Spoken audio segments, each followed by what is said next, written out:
أعوذ بالله من الشيطان الرجيم بسم الله الرحمن الرحيم والذي أنزل عليك الكتاب منه آيات محكمات هن أم الكتاب وأخر متشابهات فأما الذين في قلوبهم زيغ فيتبعون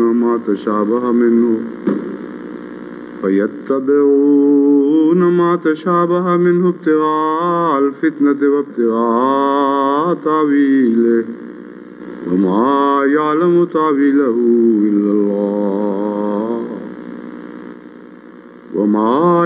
تأويله إلا الله والراسخون في العلم يقولون آمنا به كل من عند ربنا وما يذكر إلا أولو الألباب ربنا لا تزغ قلوبنا بعد إذ هديتنا وهب لنا من لدنك رحمة إنك أنت الوهاب ربنا إنك جامع الناس ليوم لا ريب فيه إن الله لا يخلف الميعاد.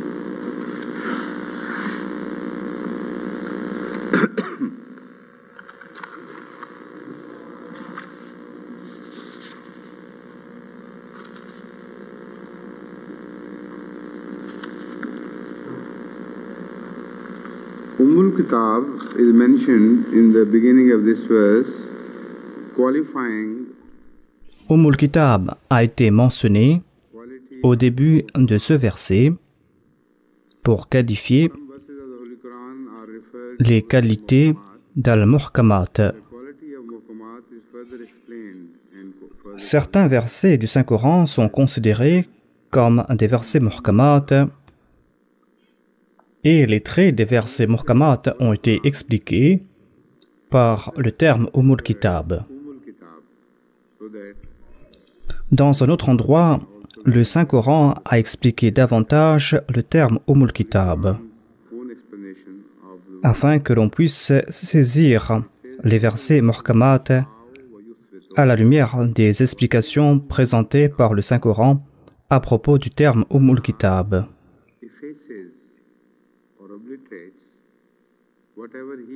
Allah déclare qu'il efface tout ce qu'il veut et Allah maintient certaines choses.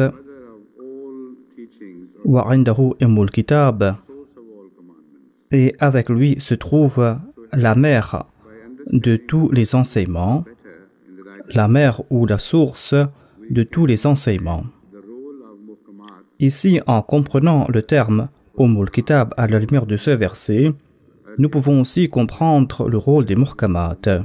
On peut comprendre le rôle des Muhkamat dans le Saint-Coran, ainsi que le rôle des Muhkamat dans les livres précédents, là où les Muhkamat sont apparus dans les Écritures anciennes. Ce verset a une similarité avec un autre verset du Saint-Coran qui parle du même sujet. Ce sujet a été mentionné sous un autre angle et cette similarité vient à l'esprit immédiatement. Et puisque cela va nous faire comprendre davantage ce verset et les versets précédents, je vais citer ce verset en question.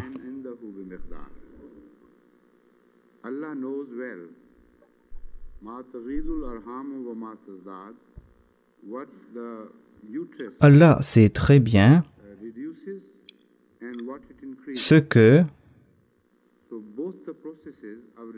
l'utérus est en train de réduire et ce que l'utérus est en train d'augmenter. L'utérus rejette certains objets ou l'utérus fait foisonner d'autres objets. Cela concerne les fonctions de l'utérus. Et Ummul Kitab a été décrit ici, à savoir que l'Ummul Kitab accomplit les mêmes œuvres.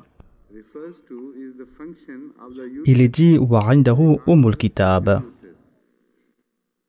Le Saint-Coran veut nous faire comprendre la fonction de l'utérus c'est-à-dire l'utérus spirituel. À la fois dans le monde spirituel et dans le monde physique, nous constatons la même chose. Dans le monde de la foi, ces livres sont des Kitab. Et dans ce processus de développement qui les accompagne, eh bien, ces ouvrages rejettent certaines choses qui viennent s'y attacher temporairement.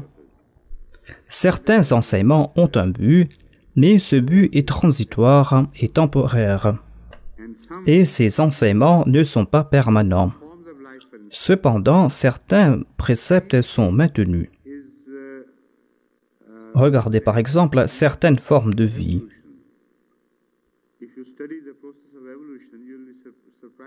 Vous constatez la même chose dans le processus de l'évolution.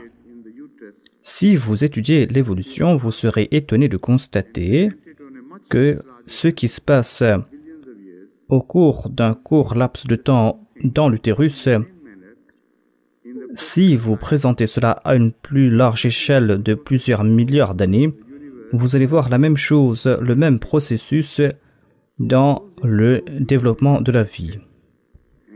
On voit cela aussi dans le processus du développement de l'univers. Tout cela est lié et tout cela comprend aussi le phénomène de la création et le fait aussi que la création se développe à des niveaux supérieurs. Tout ce qui se passe dans ce processus a été décrit ici et tout cela est inclus dans le terme Kitab concernant les muhkamat. À la lumière de cela, on va comprendre la fonction des muhkamat. Les muhkamat ont un rôle primordial à jouer et cela est similaire à ce qui se passe dans l'utérus. C'est pour cette raison que dans le verset précédent, il est dit « Yusawwirukum fil arham ». Allah déclare que je vous façonne différemment dans l'utérus de votre mère.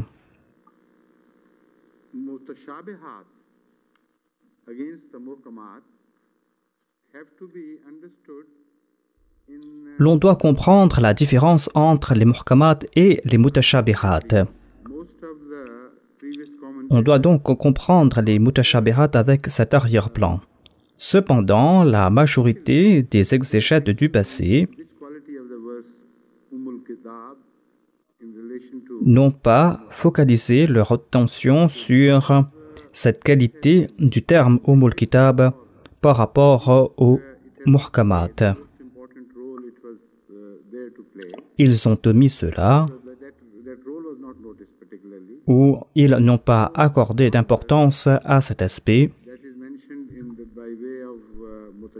Ces exégètes n'ont pas remarqué le rôle des mutashabihat ici.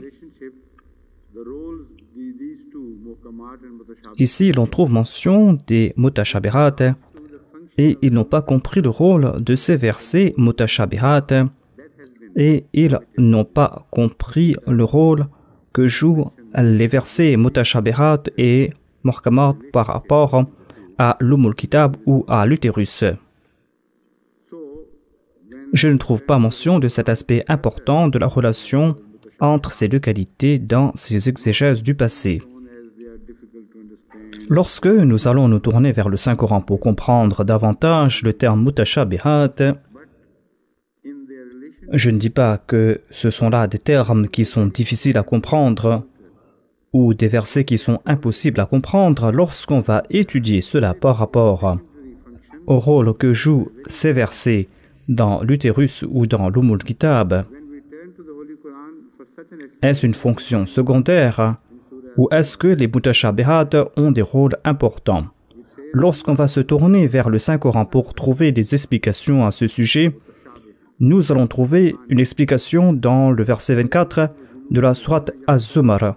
Il est dit « Allahu nazala ahsana al-hadithi kitaban mutashabihan mathani taqsha'irru minhu julud alladhina yakhshawna rabbahum thumma talinu juluduhum wa qulubuhum ila dhikrillah dhalika hudalillahi yahdi bihi man yasha wa man yudlilillahu fama lahu min had » Allah a révélé le meilleur message sous la forme d'un livre dont les versets se supportent mutuellement et sont répétés sous diverses formes. La récitation de ce livre fait frissonner ceux qui craignent leur Seigneur. Ensuite, leur peau et leur cœur s'adoucissent au souvenir d'Allah. Telle est la direction d'Allah. C'est par cela qu'il guide qui il veut. Et celui qu'Allah juge égaré, il n'aura aucun guide.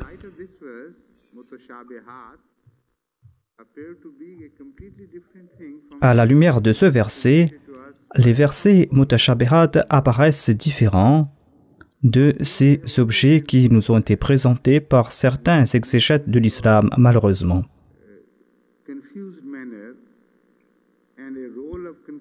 Les mutashabihat ont été mentionnés comme des versets confus et on ajoute un rôle de confusion à ces versets, comme si ces versets provoquent des confusions ou comme si ces versets sont incompréhensibles. Si ces versets sont incompréhensibles, que font-ils donc dans le Saint-Coran?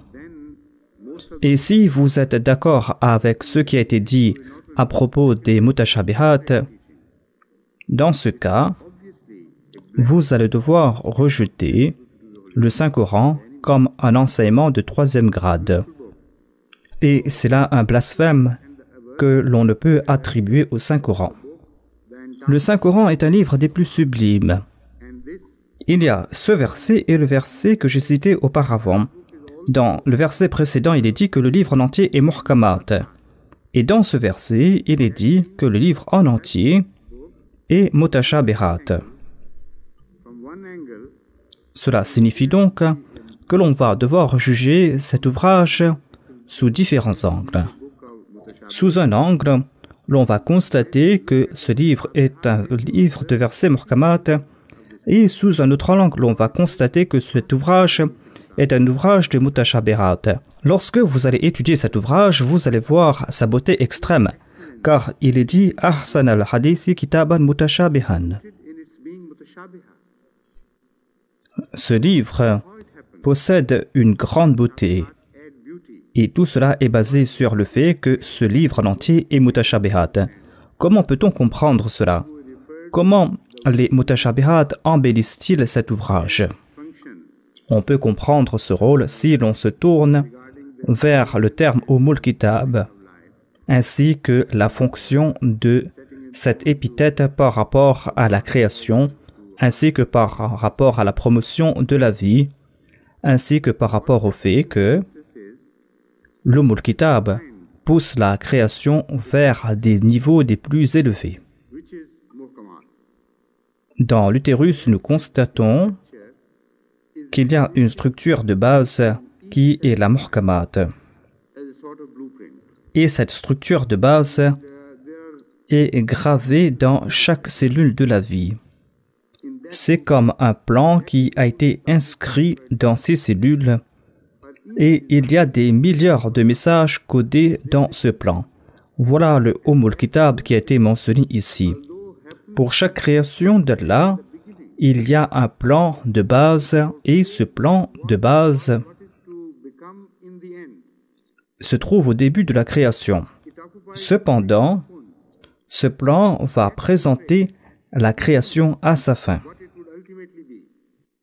Le plan occupe la position de kun, mais le plan nous présente aussi le futur, c'est-à-dire yakun. Et entre les deux, il y a des étapes dans le développement de la création. Et au cours du développement, vous allez voir ces mutashabihat. Et ces mutashabihat sont essentiels afin de faire développer ces muhkamat. Et ces mutashabihat vont les transformer dans les illustrations finales dans le monde matériel, dans la forme de l'existence visible. Ce qui était invisible naguère et ce qui était inscrit devient visible. Ainsi, Ummul Kitab a ce rôle à jouer et dans la Ummul Kitab, les muhkamat sont les premiers. Les muhkamat sont les plans de l'enseignement en entier. Et ces plans, des fois, sont si subtils et si concentrés qu'il est impossible pour une personne de juger cela sans un microscope. Mais ce microscope est accordé uniquement aux gens qui ont reçu leur vision de la part de Dieu. C'est le microscope des gens pieux, des gens saints. Et vous ne pouvez pas observer tout cela par le biais du microscope. Temporairement, pour voir ce qui se passe sur une toute petite échelle, vous avez accès au microscope. Mais dans la plupart des cas, l'objet doit se développer pour être visible. Et tout le Ummul Kitab qui a été mentionné dans le verset, wa indahu Ummul Kitab, eh bien, cela se réfère au plan qui est gravé dans ces cellules de la vie qui sont responsables de donner naissance au fœtus et qui sont responsables du développement final de ce fœtus. Et lorsque vous liez ce qui a été mentionné au début vers le produit fini, c'est-à-dire avec l'enfant qui va naître, c'est là que vous allez constater que l'enfant est la copie exacte de ce plan, un plan qui a été élargi. Vous n'allez pas voir dans le premier plan des choses que vous n'allez pas observer dans la copie finale qui existe, c'est-à-dire dans l'enfant lorsqu'il a pris naissance. Chaque détail, chaque aspect microscopique qui est gravé dans le plan apparaît dans la forme d'un enfant et l'enfant peut être concentré dans cette existence microscopique, c'est-à-dire dans l'existence du sperme. Ummul Kitab peut signifier entre autres tout le processus qui se passe dans l'utérus et cela peut aussi signifier le fait qu'il y ait ce premier plan. Et Muhkamat peut signifier aussi la même chose, car Muhkamat est qualifié de Ummul Kitab. Le Muhkamat ici va signifier le plan initial concernant les enseignements, que ce soit l'islam, le judaïsme ou le christianisme. Ce plan initial se trouve dans les versets des Muhkamat. Et lorsqu'on élargit les Muhkamat, le livre tout entier devient Muhkamat. Car tout ce qui a été mentionné dans le plan initial apparaît dans l'ouvrage. C'est pour cette raison que le livre en entier est qualifié de Muhkamat et certains versets sont Muhkamat. C'est pour cette raison que sur l'autorité du saint prophète, la sourate Al-Fatiha a été considérée comme Ummul Kitab ou la mère du livre. Ainsi donc, le Ummul Kitab, la mère du livre, est Muhkamat. La sourate Al-Fatiha est cette mère du livre et le Saint-Coran en entier est Ummul Kitab. Quelle est la différence entre la sourate Al-Fatiha et le livre en entier? Le livre en entier est Ummul Kitab. L'enfant en entier est l'image complète et l'élargissement de ce plan initial qui est la mère. Mais ce plan contient tout ce que l'enfant possède. La différence réside dans le fait que certaines qualités sont microscopiques, des qualités qui sont liées ensemble ou des qualités qui sont élargies, des qualités qui sont visibles. Sous cet angle donc, il n'y a point de contradiction dans le Saint-Coran. Le Saint-Coran en entier est Muhkamat, est explicite, et certains versets sont explicites, en particulier les versets de la sourate Al-Fatiha. Le Saint-Coran en entier est considéré comme mutashabihat, c'est-à-dire comme des versets sujets à interprétation. Le Saint-Coran en entier est sujet à interprétation ou mutashabihat, et on peut comprendre cela grâce à certains versets que j'ai cités auparavant.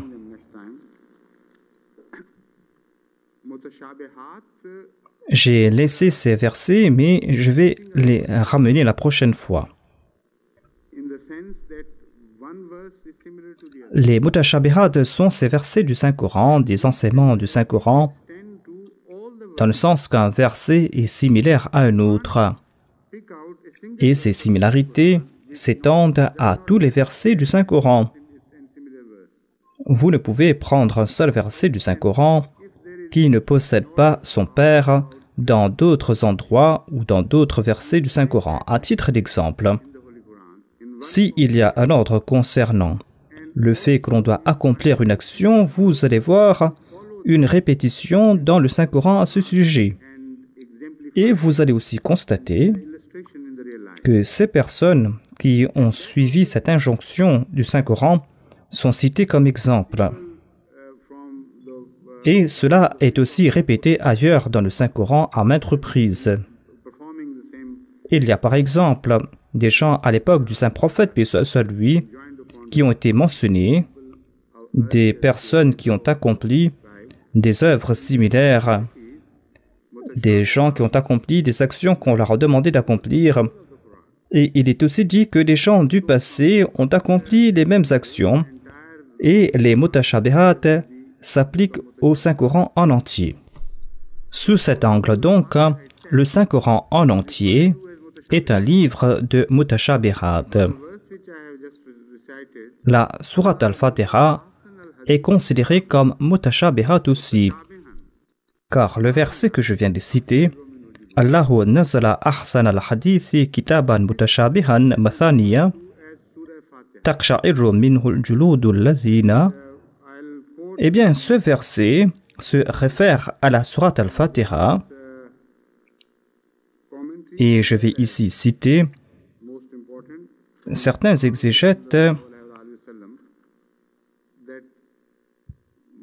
Je vais citer en premier lieu le saint prophète Mohammed, paix soit sur lui, qui nous fait comprendre que Mathani signifie la sourate al-Fatiha, c'est-à-dire les versets qui sont répétés. Ces versets qui sont répétés sont les versets de la sourate al-Fatiha et ce sont aussi les plus beaux des versets. Mutashabihan signifie cet embellissement de ces versets. Comment cela se fait-il? Nous allons nous tourner vers cette explication après par rapport à ce qui se passe dans l'utérus. Il est dit ici que les qualités des mutashabihat sont excellentes et ce sont des qualités pénétrantes.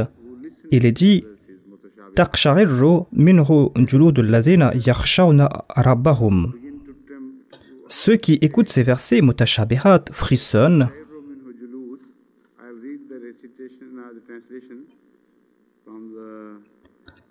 Comment traduire taqsha'irru minhu al-julud? Je vais présenter de nouveau la traduction de Malik Ghulam Farid. Il est dit que la récitation de ce livre fait frissonner ceux qui craignent leur Seigneur. Je ne sais pas ici si frissonner est le mot approprié pour traduire taqsha'irru. Le phénomène qui est décrit ici est que si soudainement vous êtes accaparé par vos émotions, vous allez ressentir un tremblement qui va parcourir toute votre peau.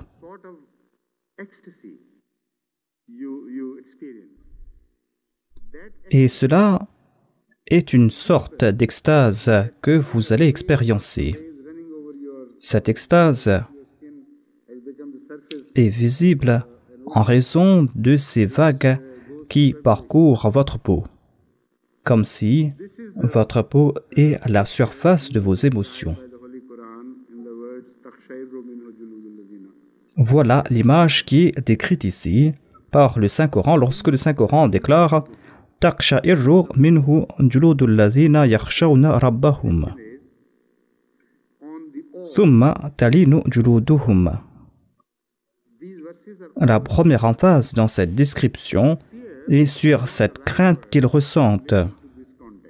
Ces versets inspirent la crainte. La crainte n'est pas le terme approprié par rapport à ce contexte. Je ne suis pas d'accord que c'est la crainte qui provoque ces frissons. C'est l'admiration pour leur Seigneur qui provoque ces vagues d'émotions qui parcourent leur peau. Car la crainte ne provoque pas l'amour. Mais avec l'admiration, par contre, des fois, on est complètement accaparé par la beauté et par la beauté que vous nourrissez pour cet objet. Et lorsque vous regardez une scène féerique de l'Himalaya, par exemple, lorsque vous regardez cette montagne immense, la première réaction est une réaction d'admiration. Vous êtes réduit à néant face à sa présence.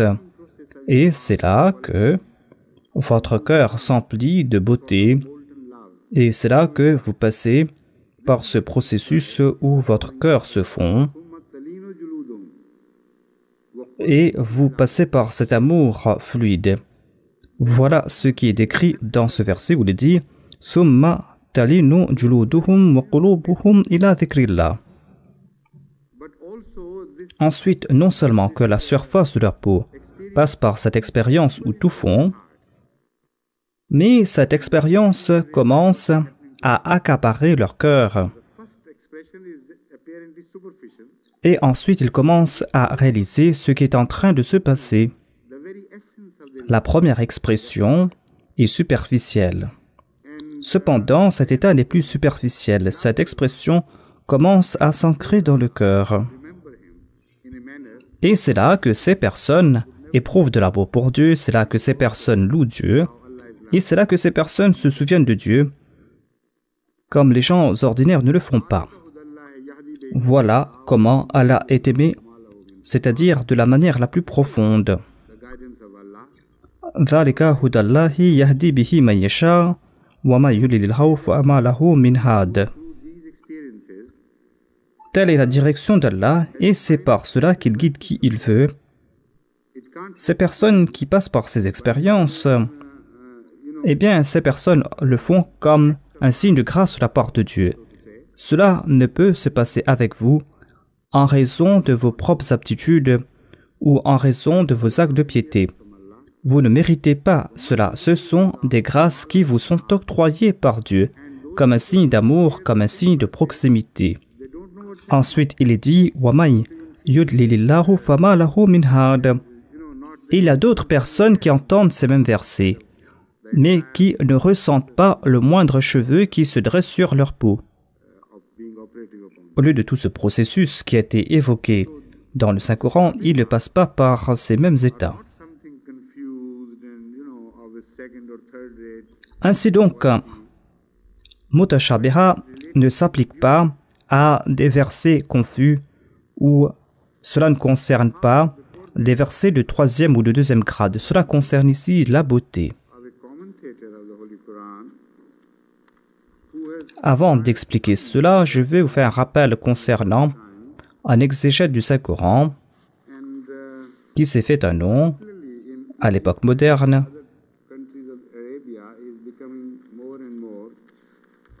Il s'est fait une grande renommée en Égypte et en Arabie, et il devient de plus en plus populaire. C'est Maulana Abdul Ala Maududi.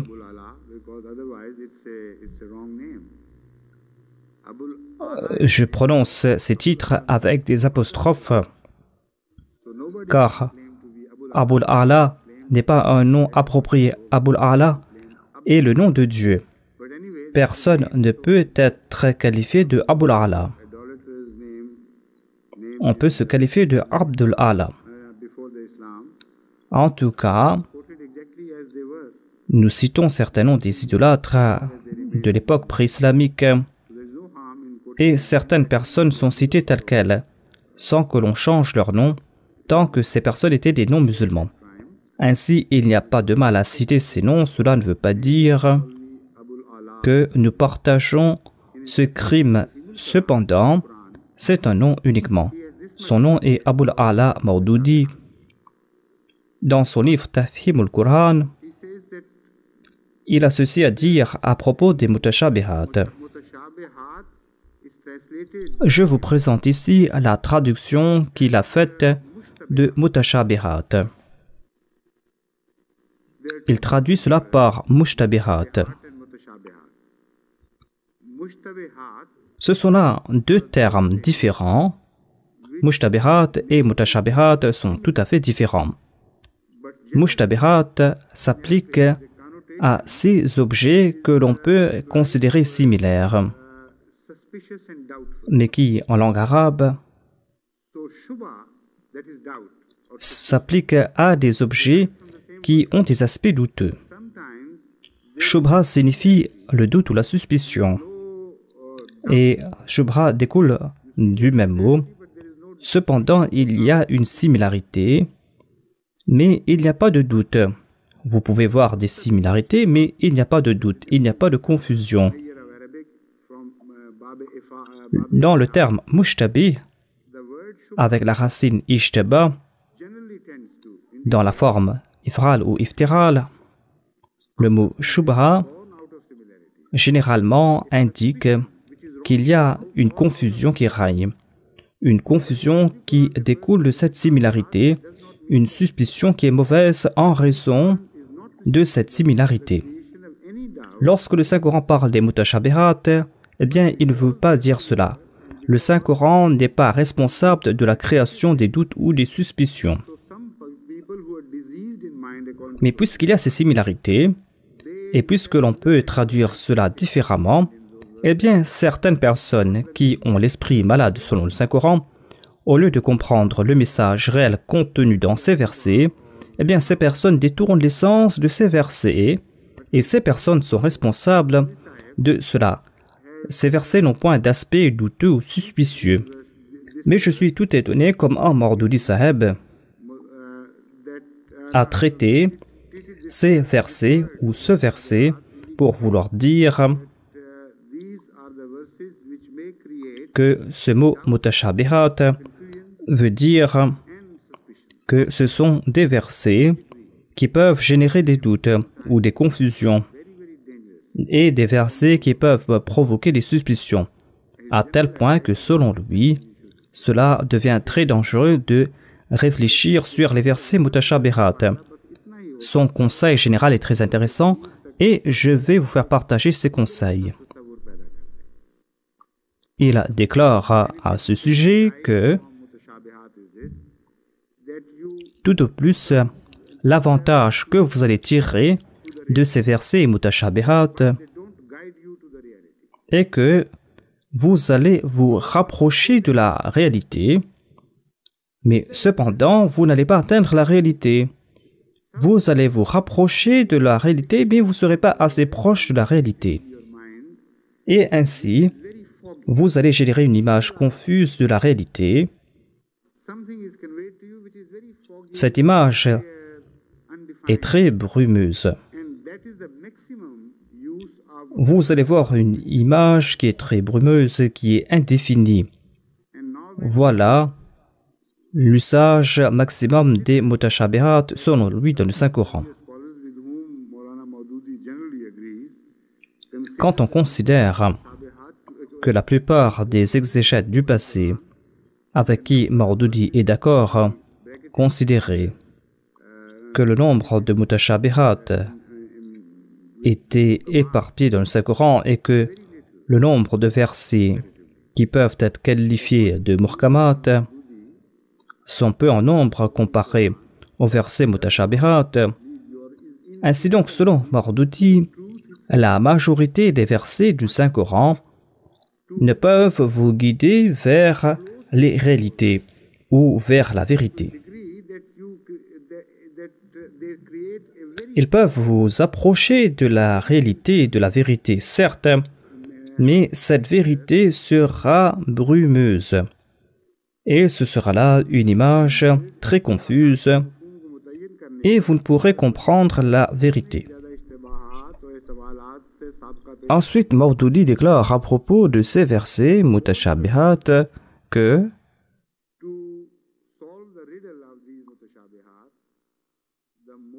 autant vous tenterez de résoudre l'énigme des mutashabihat, autant vous serez confus. Et vous serez mené d'une confusion à une autre. Et au lieu de vous rapprocher de la vérité, vous allez vous éloigner de cette vérité. Inna lillah, qu'Allah nous en préserve. Même si vous faites des quêtes honnêtes, eh bien, au lieu de vous rapprocher de la vérité et de la réalité, en faisant ces efforts pour comprendre les versets mutashabihat, eh bien, vous allez vous égarer davantage et vous allez vous écarter davantage de la vérité. Ensuite, Maududi déclare à propos de ces versets qui sont sujets à interprétation que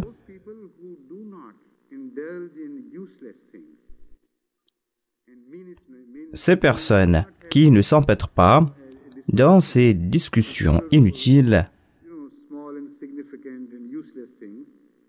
et qui n'ont pas cette prédisposition pour réfléchir sur les aspects insignifiants, eh bien, se détournent de tels aspects, de tels versets sujets à interprétation. Ils vont dire que nous avons une impression brumeuse et cela suffit pour nous. Voilà donc cet érudit musulman des terres modernes qui est presque adoré dans le monde arabe et dans le monde musulman en général.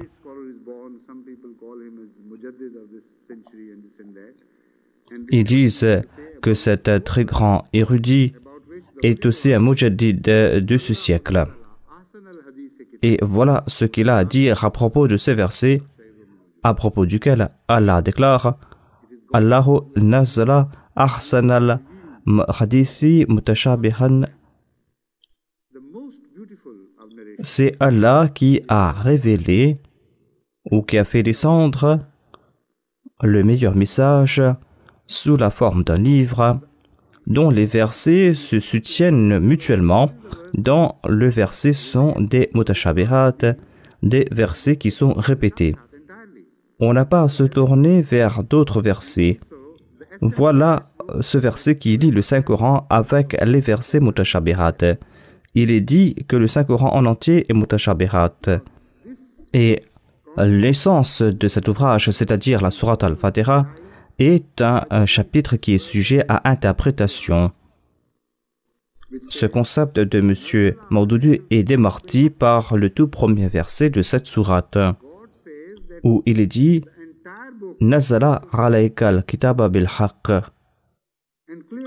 Allah déclare que le livre en entier est basé sur la vérité, une vérité qui est pure et inadultérée. Et selon M. Maududi, la majeure partie de cet ouvrage qui a été révélé avec vérité et al-haq signifie la vérité évidente, tout comme le soleil apparaît dans le ciel. Donc, selon Maududi, cet ouvrage contient des versets qui ne vous mènent pas vers la vérité, mais qui vous mènent à quelques pas de la vérité. Vous pouvez voir la vérité comme un objet qui est très confus que vous ne pouvez définir. Mais il vous avertit en disant que, au lieu de progresser, vous allez régresser.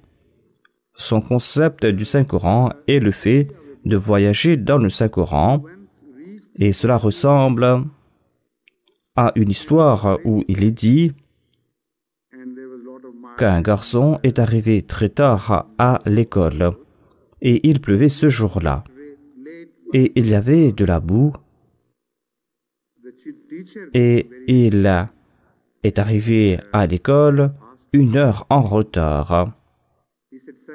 Son prof était très fâché. Et il lui a demandé une explication à propos de son retard. L'élève a dit « Monsieur, savez-vous ce qui s'est passé ?» La route était dans un piteux état, il y avait de la boue partout. C'était très glissant. Et quand je faisais un pas pour venir vers l'école, je suis retourné 2 pas en arrière. Au lieu de faire un mouvement de l'avant, je reculais. Voilà donc le concept de M. Maududi qui essaie de comprendre ces versets sujets à interprétation ou mutashabihat. C'est comme si l'on est en train de traverser par cette route boueuse. Et au lieu de vous diriger vers l'école, à chaque pas que vous allez faire, vous allez retourner en arrière comme cet élève. Mais la réaction de cet enfant était beaucoup plus intelligente. Lorsque l'enseignant lui a demandé « Eh bien, comment es-tu arrivé à l'école en fin de compte ?» L'élève a dit que « Je me suis tourné vers ma maison et j'avais le dos qui faisait face à l'école. » Un tel érudit doit tourner son dos au Saint-Coran. Voilà ce qu'il mérite. En fait, il tourne son dos au Saint-Coran.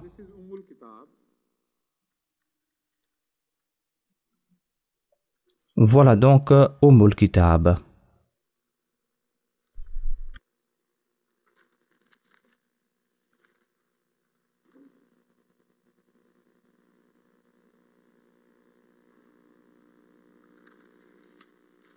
Now we turn to a tradition of the Holy Prophet of Islam, peace be upon him.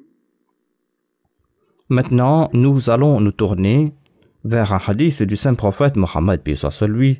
And then Un hadith qui concerne ce sujet, des versets sujets à interprétation. what is being discussed in this. Ensuite, cette image va s'affiner davantage. L'image sera plus claire et nous allons comprendre ce qui est mentionné dans ce verset. Longish. La tujadilu bil Qur'ani fa innama dhalla man kana qablakum La tujadilu bil Qur'an fa innama dalla man kana qablakum bijidalihim. Inna Qur'ana la yanzil mukathiban ba'dhum ba'da. ولكن نزل لصدق بعضهم بعضها.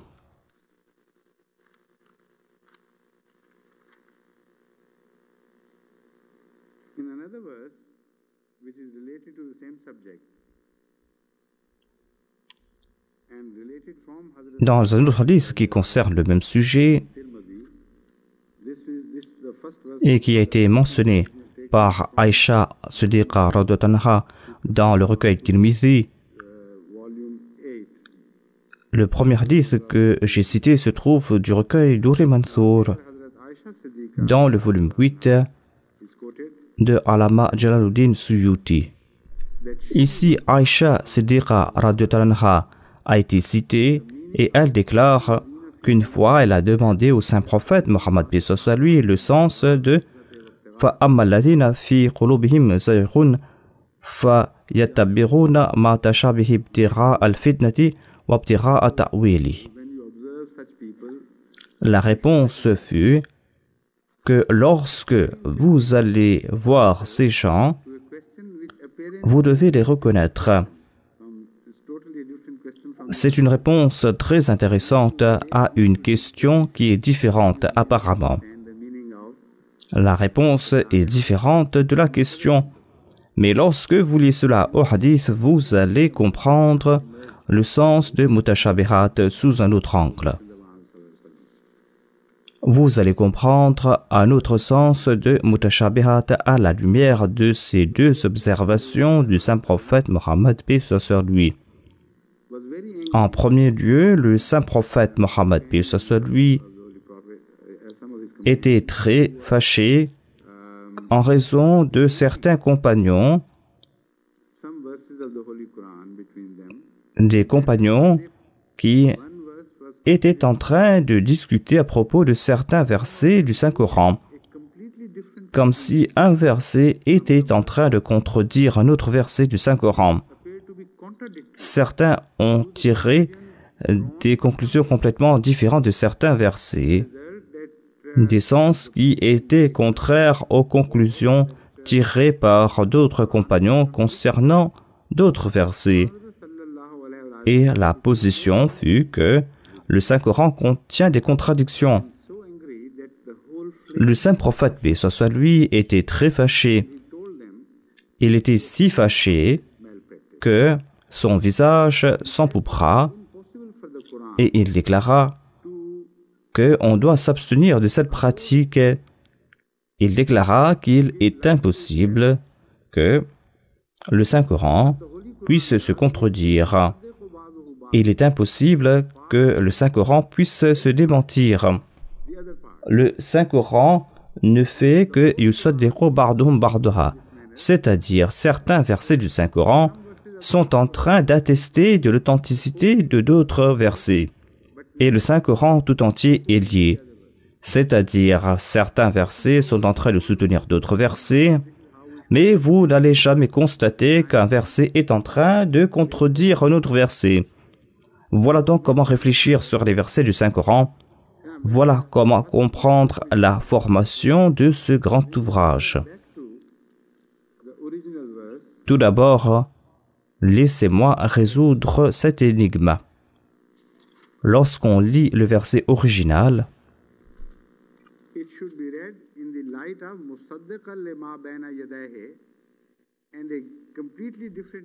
ce verset doit être lu à la lumière de Musaddiqal ma bayna yadayhi, et vous allez comprendre un autre sens de bayna yadayhi. Bayna yadayhi ne signifie pas les enseignements précédents, mais les enseignements que nous avons là devant nous. Musaddiqal lima bayna yadayhi signifie qu'il n'y a pas de contradiction dans le Saint-Coran.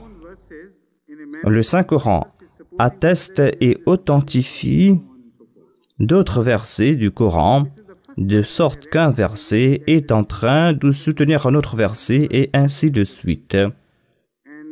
C'est la première fois que j'ai lu ce sens dans un hadith du Saint-Prophète, paix soit sur lui. Je n'avais pas réfléchi en ce sens auparavant, et c'est pour cette raison que nous devons accorder une grande importance à certaines remarques du Saint-Prophète Mohammed, paix soit sur lui, qui d'apparence semblent insignifiantes. Mais ces remarques sont ancrées dans les versets du Saint-Coran. Voilà donc un autre sens de Musaddiqal lima bayna yadayhi.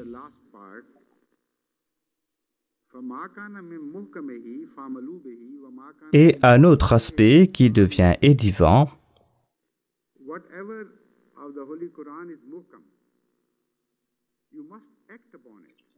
vous devez agir selon les injonctions du Saint-Coran qui sont muhkam, qui sont clairs et évidents.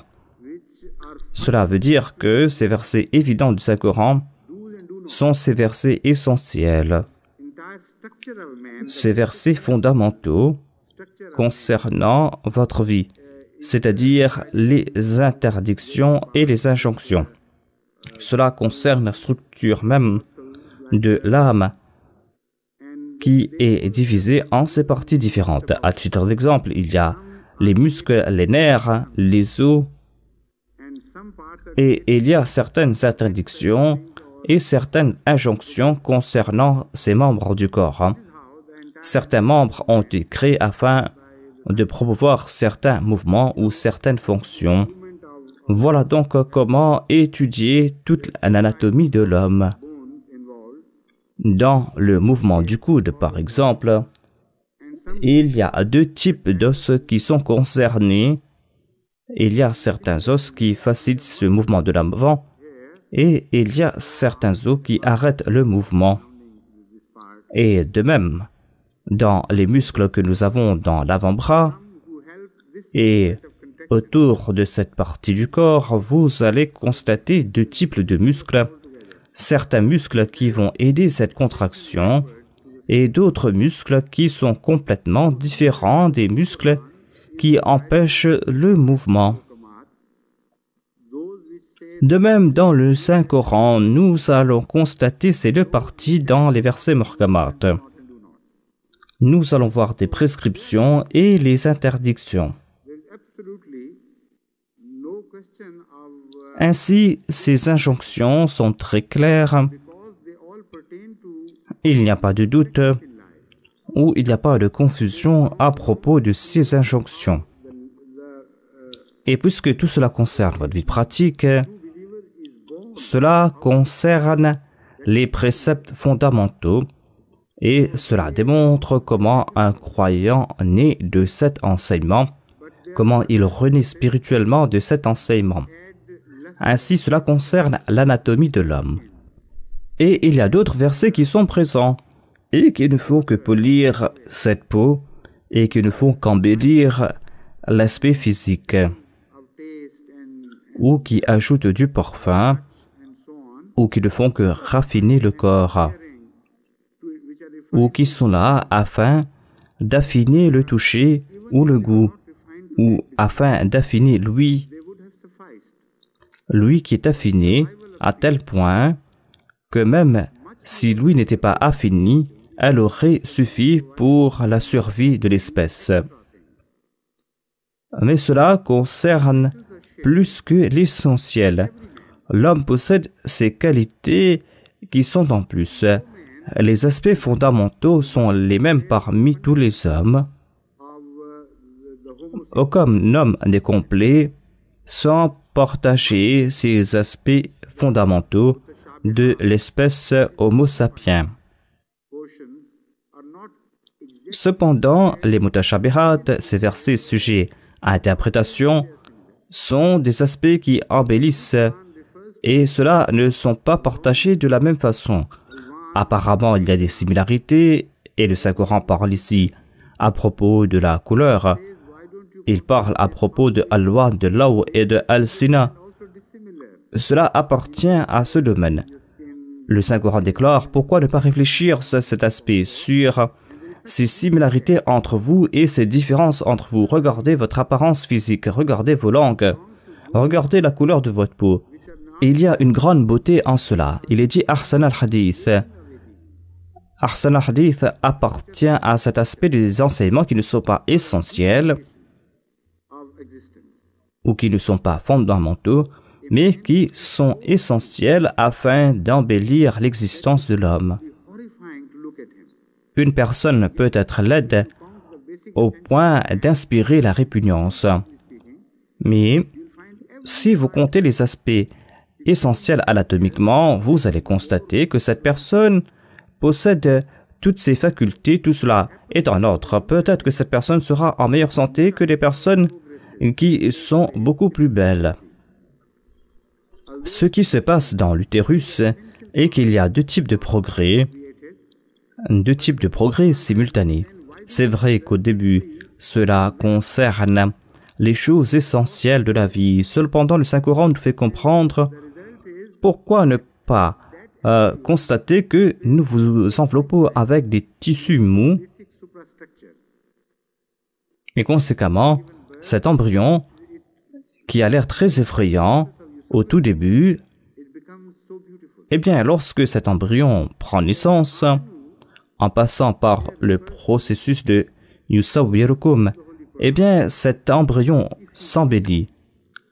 Nous concerne ici ces versets du Saint-Coran, et si vous acceptez ces versets, si vous y croyez, même si vous ne comprenez pas à la perfection ces versets, eh bien, cette foi dans ces versets va embellir votre être spirituellement, et ces versets sont essentiels.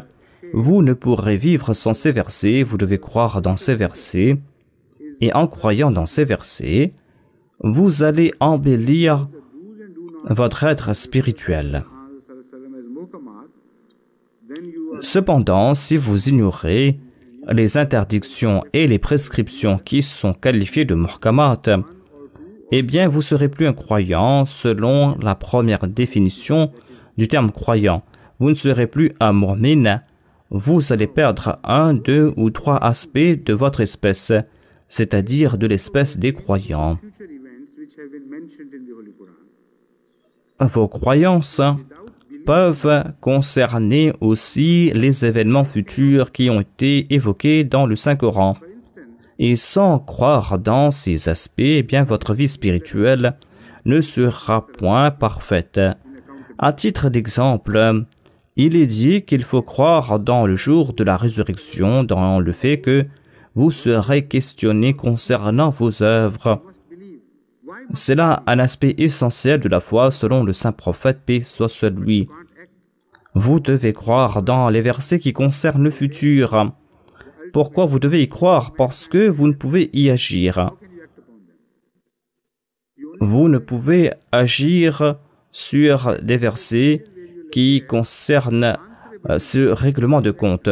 Vous ne faites que vous préparer, c'est tout. Vous devez vous préparer pour ce futur ultime où serez questionné par Dieu selon vos actions.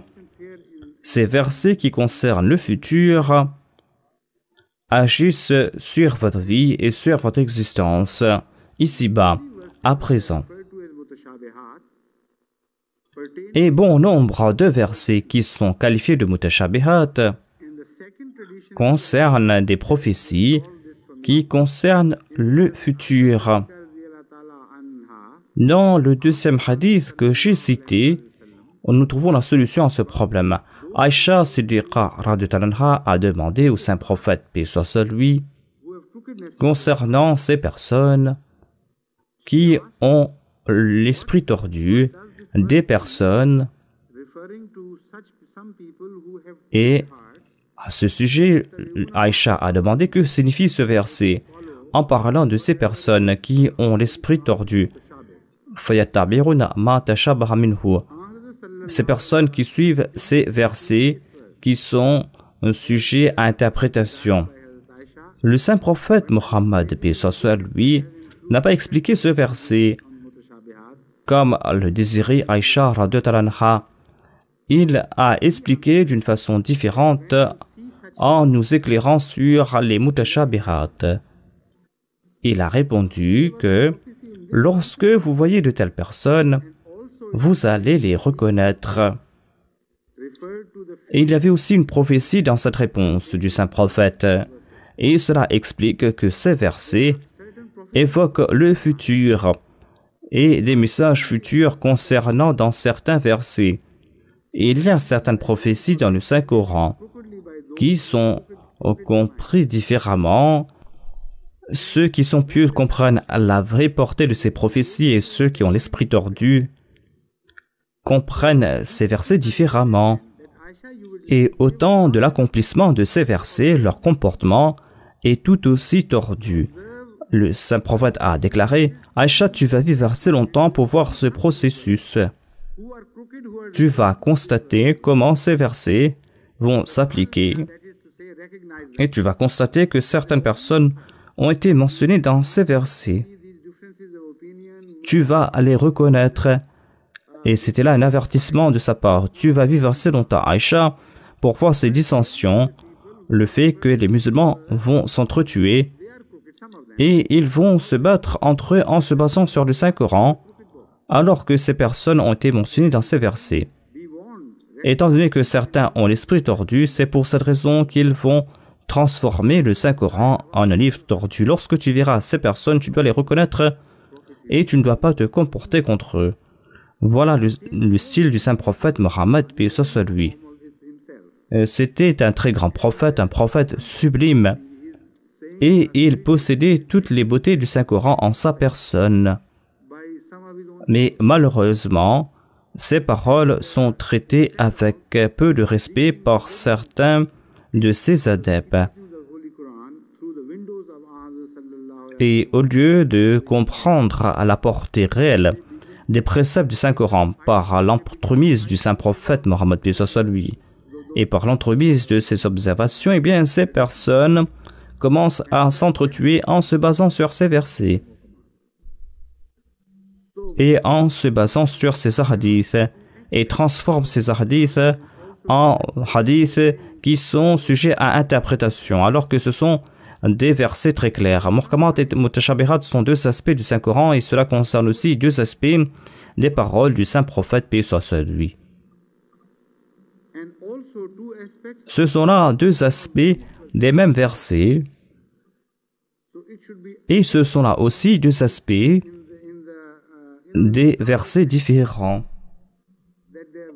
Donc on doit comprendre cela à la lumière de ce sens qui est beaucoup plus élargi, à savoir qu'il y a certains versets qui sont muhkamat et d'autres qui sont mutashabihat, et tous ces versets sous un angle deviennent muhkamat et sous un autre angle, ces versets sont sujets à interprétation. Et les versets qui concernent le futur sont des versets qui sont sujets à interprétation tant que les prophéties faites dans ces versets ne sont pas accomplies. Et lorsque ces prophéties sont accomplies, lorsque les choses mentionnées arrivent, eh bien ces versets deviennent muhkamat. Donc il y a un mouvement constant dans le monde du Saint-Coran il y a des vagues qui sont en train de traverser le Saint-Coran. Des muhkamat deviennent des mutashabihat et certains des mutashabihat se transforment en muhkamat. À une époque donnée, certains versets sont sujets à interprétation, mais à une autre époque, ces versets vont se transformer en muhkamat. Mais quant à ceux qui ont l'esprit tordu, au lieu de se transformer et au lieu de transformer ces versets en muhkamat, en dépit du fait que ces versets se sont réalisés, eh bien ces versets sont des mutashabihat et ces personnes s'entretuent. Regardez par exemple les prophéties qui concernent l'avènement du Messie promis alayhi salam. Regardez les prophéties concernant les témoins, le témoignage du soleil et de la lune.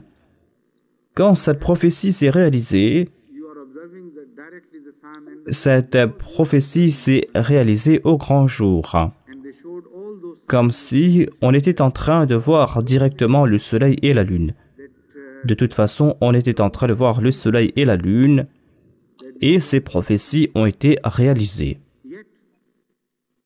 Et même le plus confus parmi les musulmans aurait pu comprendre que cette prophétie s'est réalisée. Cependant, il y a des millions et des millions de musulmans qui n'ont pas cru qu'ils ont réellement témoigné de l'accomplissement de cette prophétie. Car ces musulmans ont attaché à ces prophéties un aspect tordu ou un sens tordu.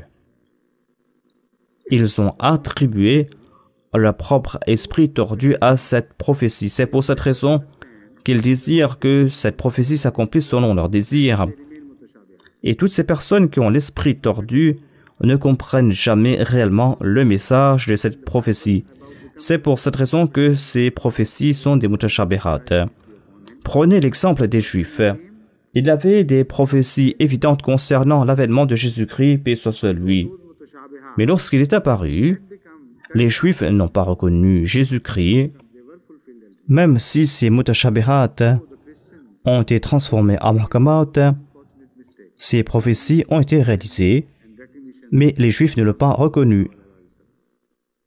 The prophecies were there and still are there, but they failed to recognize because they wanted them to be fulfilled in their own manner, as they wanted, as they wished.